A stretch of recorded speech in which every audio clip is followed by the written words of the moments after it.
Hi, this is Beth Diana Smith, and this is how I create. Welcome to This Is How We Create, a show that digs deeper into the creative life of contemporary artists of color. Discover what feeds their creativity and how they found or are finding their artistic voice. Through these intimate and candid conversations, you'll gain insights into the lives of creative professionals of color that are hard to find anywhere else. Welcome back to This Is How We Create. My name is Martine Severin, your host. The intersection of art, culture, and living spaces has long been a canvas for self-expression. Today, we're joined by Beth Diana Smith, a designer who's redefining interior spaces with her signature bold and eclectic style. As a CEO of Beth Diana Smith Interior Design, she's emerged as a leading voice in contemporary designs, creating spaces that challenge traditional aesthetics while remaining deeply functional. Smith, whose work has graced the pages of Elle Decor and House Beautiful, brings a unique perspective to the design world, not just through her creative vision, but also through her advocacy. As a founding member of the Black Artists and Designers Guild, also known as BADGE, she's part of a movement pushing for greater representation in the design industry. Welcome to the show, Beth. Thank you for having me. So, Beth, you grew up in Montclair, New Jersey. Reflecting on your younger self, what do you think she would say about the achievements that you've made so far in your life? Particularly, what would she say about you becoming an interior designer?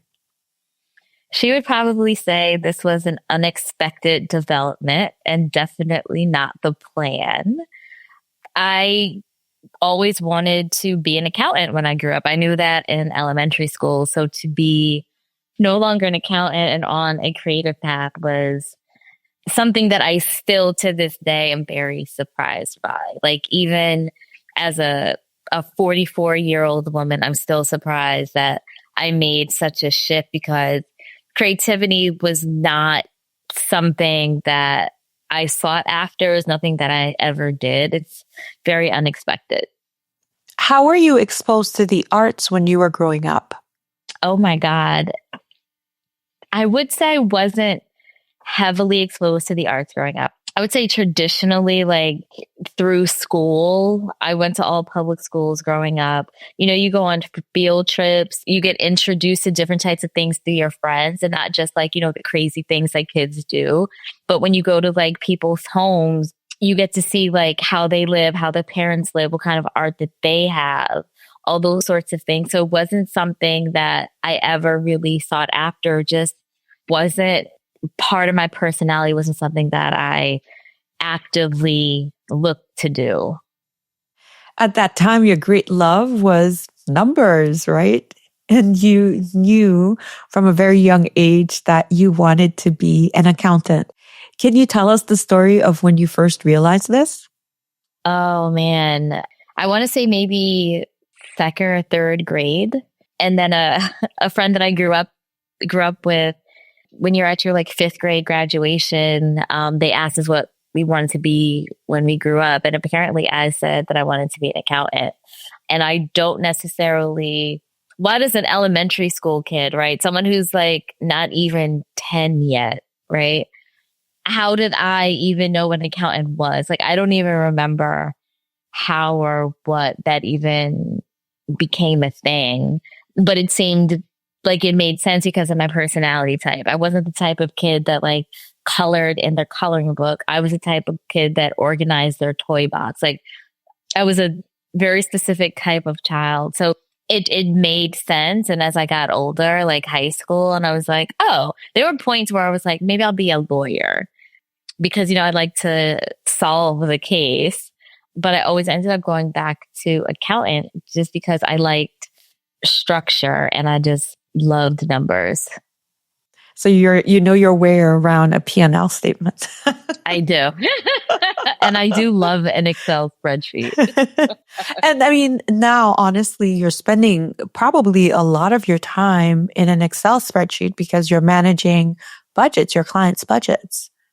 Oh, Yes. And I actually still to this day, I still find Excel spreadsheets to be a form of relaxation, right? I spend all this time in like corporate America, and regardless of how big or small a company was, we use Excel. So now it's just, a relaxing thing to do. When I know I had to get work done, but I don't want to like really use my brain, I'll usually do something Excel related. Oh, that's wonderful.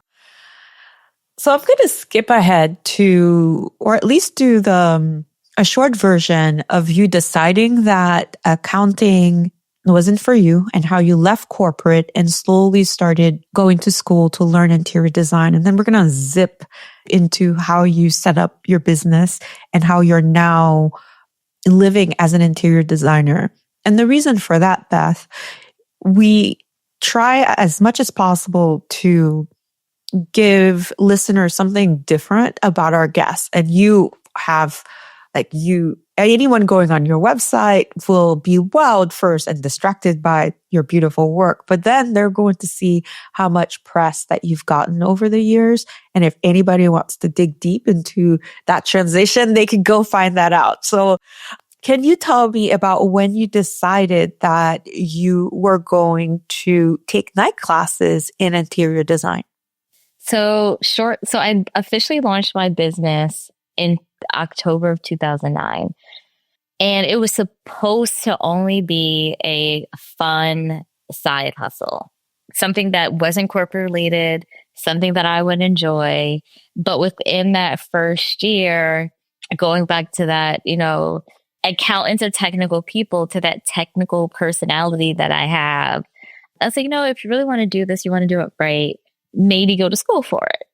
So I took like a kind of like an informal class, like an introduction class, to see if it's something that I was really sure about wanting to do. Because going back to school, at the time, this was 2010.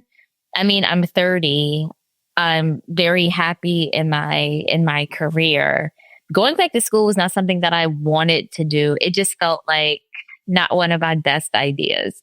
And during that class, I was like, there's so much that you just don't know about interior design. And I also realized like a lot of what I thought interior design was really from the point of view of a decorator and not a designer.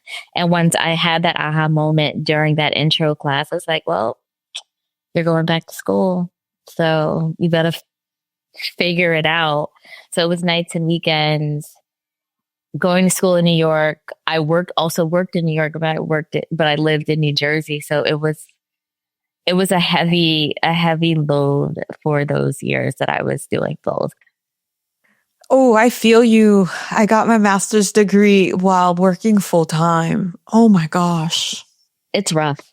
It was rough. I remember sleeping under my desk at work. Oh my God. Because tired. my school, I worked on a university campus. My office was maybe a 10-minute walk from where I took classes. And there was this article this essay I had to write, and it was due, and I needed to get it done. And I lived about an hour away. And so I was like, I'm just going to stay. I brought a pillow, a sleeping bag. So you understand the hustle. Yeah, I do. I totally understand. Okay. You did this for several years though, until you got your degree. My very first class was January 2011, and I finished December of 2014. But that last semester, so I left corporate May of 2014, and that last semester I became a full-time student to finish off my last, 4 or 5 classes. So I took a class that summer, whatever the 4 or 5 classes were that fall, just to be done. And doing all of that 4 years of being a mostly part-time student was just to get my associate's degree in design, because I went to business school. A lot of those classes were not applicable. It's like, there's no way I'm going to school 8 years part-time to get a bachelor's. However, I did go back to school January of 2023 to now finish off my bachelor's degree. So I'm taking one class per semester, distance learning though. So I feel like that's a great thing to come out of the pandemic. Like all these universities are like, oh, we can offer all these classes online. So that's the only reason that it convinced me to absolutely go back. One class per semester, and I'll be done in 2030. But it works for my work schedule, so I'm fine with the one class per semester. I can't imagine taking more than one class. So a lot of people have an idea for a side hustle, and some think, oh, okay, I'll just go full in and do this full time. You didn't do that. You tapered off. Can you tell me a little bit about how you prepped yourself from transitioning from a side hustle to being a full-time designer? I will say that there was very little prep. And the reason why is because even when I was like in 2013, even early 2014, when I was almost done with my associate's degree, I still was not sure if it's what I wanted to do necessarily full time. And when I finally said, oh, I would love to just do this and fully transition out of accounting and finance, I was thinking like, maybe I'll do it for a corporation. So at the time I was working for MTV. MTV was then owned by Viacom. They had an interior design department. So I was like, trying to make some connections, but that interior design department wanted someone with a degree and experience. And I'm like, well, this is problematic. And then, time went on, I realized, I also really don't want to work for other people. At the time, my boss was driving me insane. And I feel like that kind of pushed us like, do you really want to work for someone else again? I started to feel in like early on, right when I first started school in 2011, I'm very big into like the universe. And sometimes even when I feel like it's not the universe, it's it's God, the God. And I just kind of felt like the God kept on like mushing me like lightly, like things would happen that make me like would want to just make me dislike corporate more and more. And then as every year went by, the mushes became harder. And then eventually I was like, I feel like God is just like slapping me in the back of the head at this point. Like he's aligning all these things and this is just not where you're supposed to be. And I had an amazing coworker. She wasn't in accounting and finance. She was in a different department, a department that, as in my role, that I supported. And she was like, you know what's so funny? You do not have a personality of an accountant. And I was like, I don't even know what that means. And then as we continued the conversation, I was like, I understand what she means. She was like, accountants usually are quieter. And to get the other instruction, if I was in the office, you would hear my voice. You would hear me laughing, or the things I would say. So I understood what she meant. Like, you do not have the personality account. You have a personality of like a wild person. So I understood why she said it. I don't know. I feel like all these little things aligned where basically in April of 2014, something had really happened in my office and I was pissed off. And I said, you know what? I'm going to take a 2-week staycation because I need to separate myself to figure out what I want to do. Because I feel like God is back to like slapping me in the back of the head saying like, Beth, you're not listening. I'm trying to tell you and you're not listening. And what happened like during those first few days, it was like, I experienced something that I had not experienced in a very, very, very long time. And that was peace. And I was like, oh my God. Oh my God. I don't remember the last time where I felt peaceful. And when you get to a place of peace and you realize that something that you're supposed to have is so severely lacking, it was like a light bulb went off. And I was like, I'm going to go back and I'm going to give my notice. So at the end of that 1 or 2 weeks vacation, I came back, I talked to my boss and I said, I'm giving my 2 weeks notice. But he was like, we technically had a good relationship. So he was like, is it because of me? And I was like, it's not because of you. But there are all these other, all these other factors. I can't imagine now retiring doing this.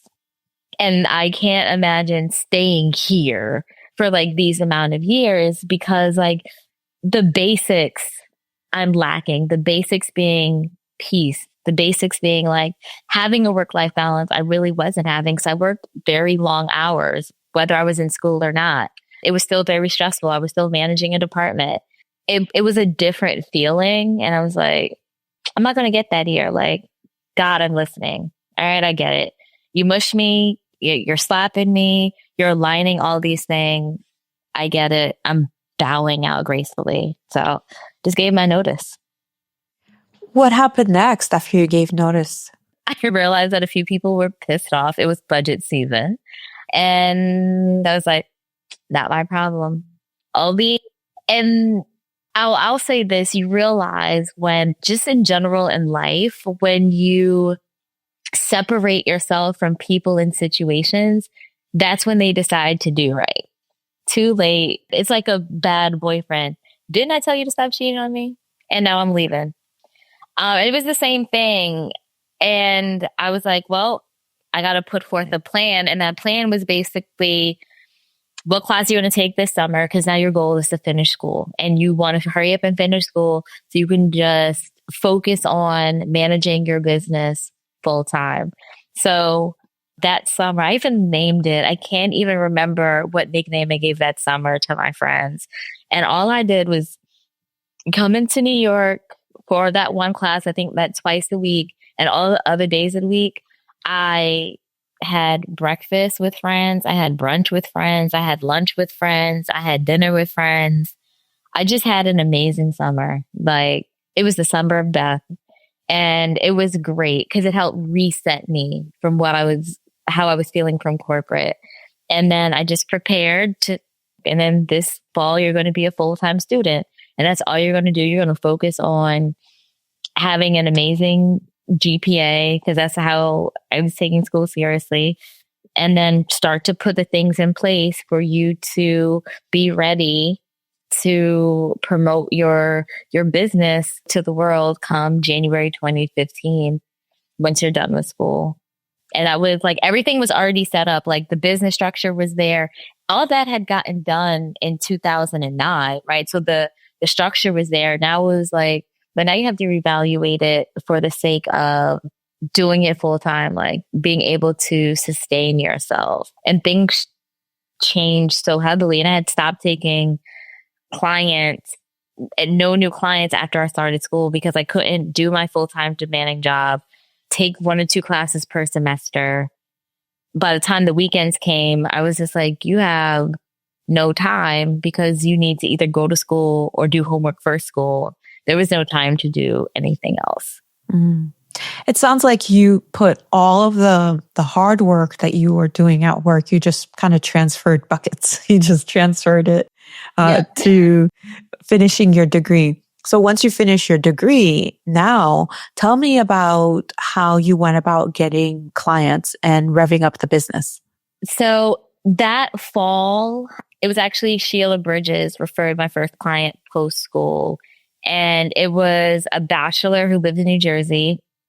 The project was too small for, that's Sheila Bridges. It was too small a project, but she knew I lived in New Jersey. She knew I was trying to like grow my business. So she referred him to me, and we were in talks. I said, I'll be able to officially start your project in January, not earlier. But I made sure everything was set up, like contract signed, design fee deposit received, so I could start that project. And all of my first clients were either referrals from other designers or from friends. And those friends were mostly like, I actually shouldn't say that. Friends I made in corporate and friends from like my personal life referred. And then a lot of things were like word of mouth. And then this was maybe late 2015, 2016-ish. I had like landed a HGTV pilot. And once that pilot like officially aired, then I saw my name in a lot more places. And from that, it just started to continue to gain momentum. A lot more people got to know my name, and then, social media, and then press became so important. I think my first piece of press was actually like an Ebony magazine. Oh my God. That had to be maybe like 2015 as well. So I had been lucky in that way that I got press very early on. So that helped bring in new clients and kind of like validate my name within the industry. That makes a lot of sense because now you are a trusted advisor. Yeah. People know that, she's legit. She's not just some person who's calling herself an interior designer. So you've been in business for a while. Can you tell me how have you come in developing your creative voice? Because, you're known to be bold and eclectic in your design style. How did that come about? Funny enough, by accident, and it shows how small the world is. So one of my first projects within that first 2 or 3 years period was a corporate friend told the friend, and that friend referred someone who was moving from New York to New Jersey. And they were moving, this family was moving maybe 15 minutes from where I live. But at the time, you're just starting out, you don't have a portfolio of work, but I have my house. So I said, I'm a relatively new designer. I just finished interior design school though, but you're more than welcome to come over and I can walk you through my home and how I approach design. And that's what we did. And that's how I landed that project. And then separately, there was another friend who I had met the day before I was going back to give my 2 weeks notice. And me and this woman, we clicked and she ended up referring one of her friends. Turns out both of these people had a mutual friend. And that mutual friend, right, happened to be at one house once it was done. And they were like, oh, this is beautiful. Great. But when they went to the second house, they were like, doesn't look the same, but this house, that it feels the same. And they realized that I was the designer for both of these homes. And so now the client, I think I'm there maybe like the week after she had this conversation with a mutual friend. And she was like, oh, do you know such and such? And I was like, no, who's that? And then she's telling me the story how, oh, she's friends with X and she had been to both houses and realized that you're the same designer. And I was like, well, what feeling is she talking about? And she said, color, pattern, texture. And I was like, huh. She pointed out something that I had not realized yet for myself. That those were the things that I was being drawn to. And I was like, oh my God. It's so funny how someone else can see something in you that you're not seeing yourself. Oh, and she mentioned like how I like layered things. And I was like, oh my God, I didn't. She pointed out that I had a signature style before I had even time to process that level of information. And then once she pointed that out, I became much more cognizant of it. Like layering was something that came naturally. Color was my very first class from school that had like literally popped my brain.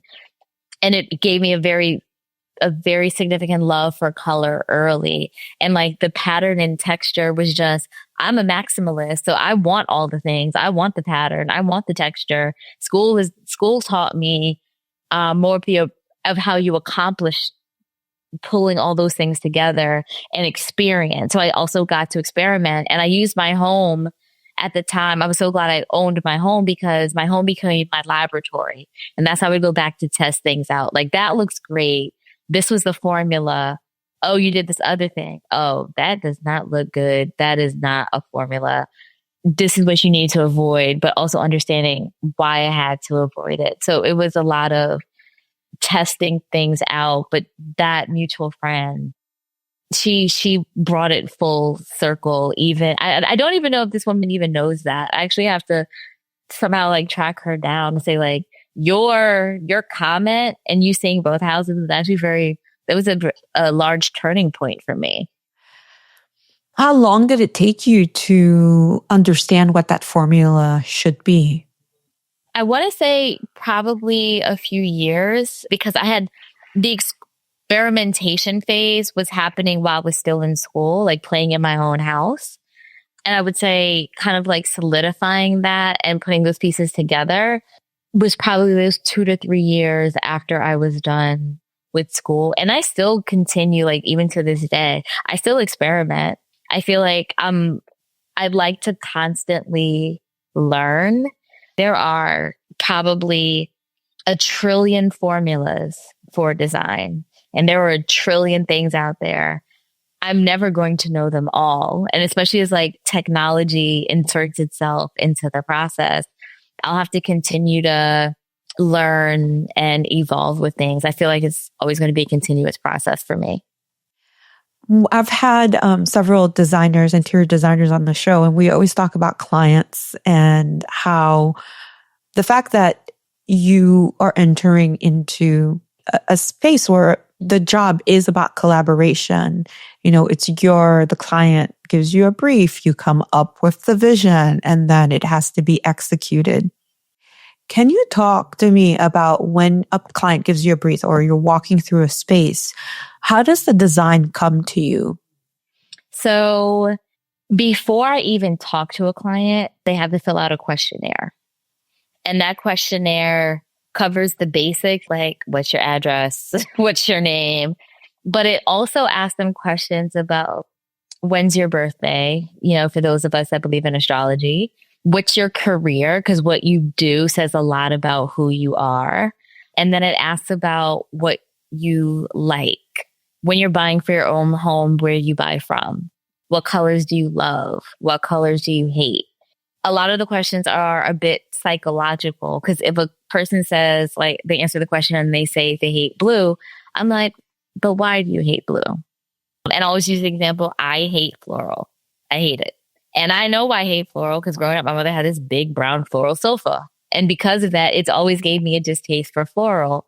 But through design, I know psychologically why I hate it.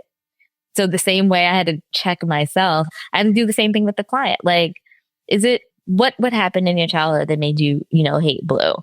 It's like, it's always a thing. And then during our initial call, after I had time to review that questionnaire, we'll have a little bit more conversation. And then we'll have the consultation. Now, this is my first time I'm actually meeting the client in person. And you could tell a lot about someone when you meet them. You can tell their energy. You could see how they're dressed. You could see a lot. You can, if we're in their home, let's say they currently live in, it's already decorated based off their style. You could tell a lot. You could tell how much they love to travel. You can also tell a lot from the questionnaire that you don't see in their home. You said that you love color, but your entire house is white or tan or beige. You could also tell, like, for design for them, maybe something that's aspirational. And so sometimes we'll have the conversation. I'm like, I'm not designing for who you are today. I'm designing for who you aspire to be as a person. So it's a different type of mindset. And I'll take all the information that I gathered in the questionnaire. I'll take all that information from our consultation about what I observed and what we talked about. And then I'll create what their design concept is. So if the client said, I'll use a current client, we're in that design phase. And one of the things that kind of came out of our consultation is, I forget what he was saying. And I said, you basically want people to come into your home and secretly say, who do you think you are for designing a space like this? Like, it has to be bold. It has to be jaw dropping. So part of a design concept was, who do you think you are? And that's where, and then I'll have them sign off like, this is what the concept is. I don't think sometimes with design, I'm not expecting a client for the most part to ever know what they really want, right? Because I think a lot of things, again, people, they're in the now, and I don't care about today. I kind of care about today, but I care about who you want to be and where you want to be and what lifestyle you want to have. Like next week, next year, 10 years from now, we're designing for that person because we're always going to evolve. Today is simple. let's take it up a notch, because we always have goals, right? That's why there's a reason why New Year goals are a thing. We always want to be that better version. And I want to design for that better version. Like we gonna kick it up. We gonna kick it up a notch.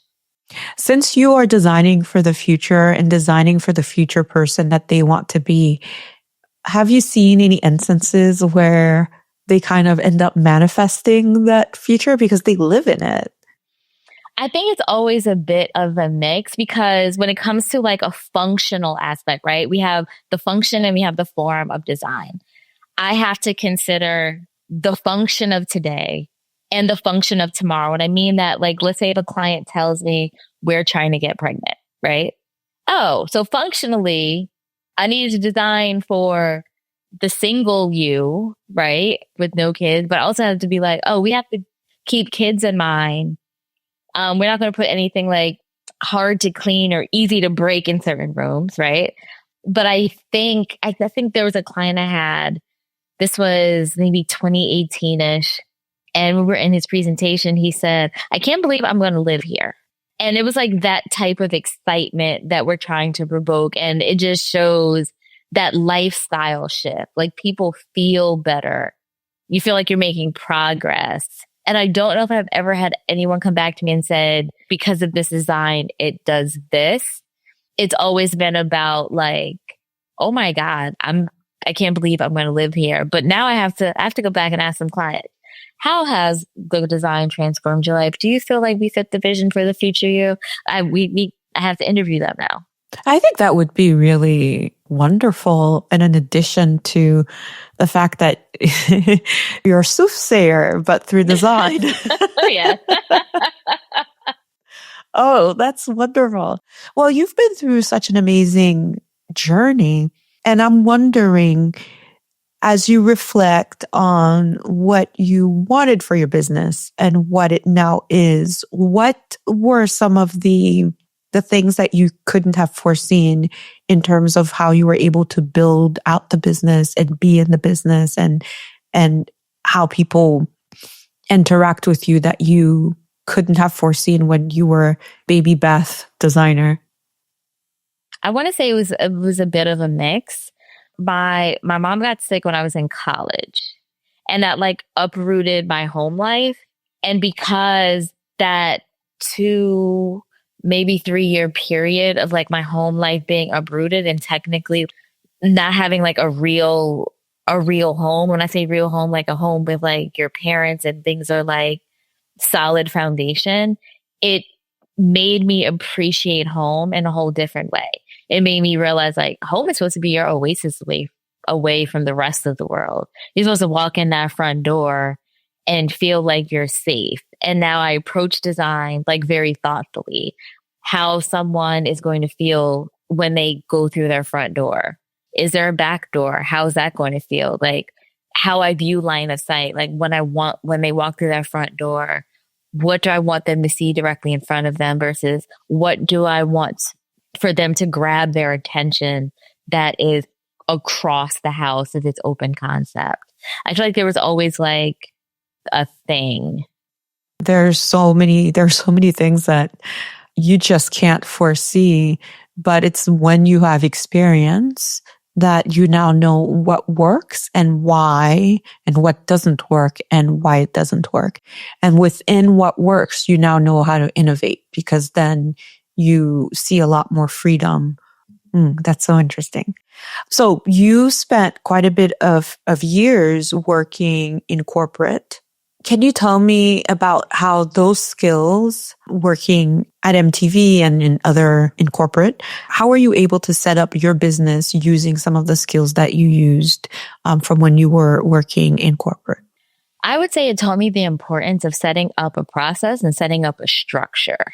It taught me the importance of reconciliation, meaning like you have to double check your work. Just because you typed it or you entered it doesn't mean that it's accurate. Like go back and double check.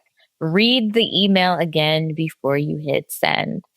Treat every written piece of documentation like it may end up in court one day and be read aloud. Like treat everything professionally. it taught me that I need to be adaptable. And adaptable meaning like when I was in corporate, it was, all right, I need to present the same information in a way that I could present it to the CEO and he'd be okay. I could present this information in a different way, like change the storytelling so it's easier for them to understand because maybe they're not comfortable with numbers, present it to them and be able to still have the same information, change the story, maybe change the way it looks a little bit so I could have the conversation with my boss who knows accounting and finance the same way I do, right? And then when I realized interior design, it's the same thing. Everyone understands information differently. I can't treat a presentation the same way for all these people. So what I'll try to do is I'll slightly adapt it for each client, but the process is the same. But I may realize during the consultation that, this person isn't really visual. So let me add some bullet points that would explain what I need them to look at versus not look at. And I'll carry that same sentiment. And I realized like those things, presentation skills, I learned from corporate. And who knew that I would spend a lot of my days basically presenting information in interior design. No matter what, I will always be thankful for the corporate life that I had because every single thing I learned in corporate, I use in my business today. I worked in academia for a number of years, and so much of what I learned, I use in my everyday life.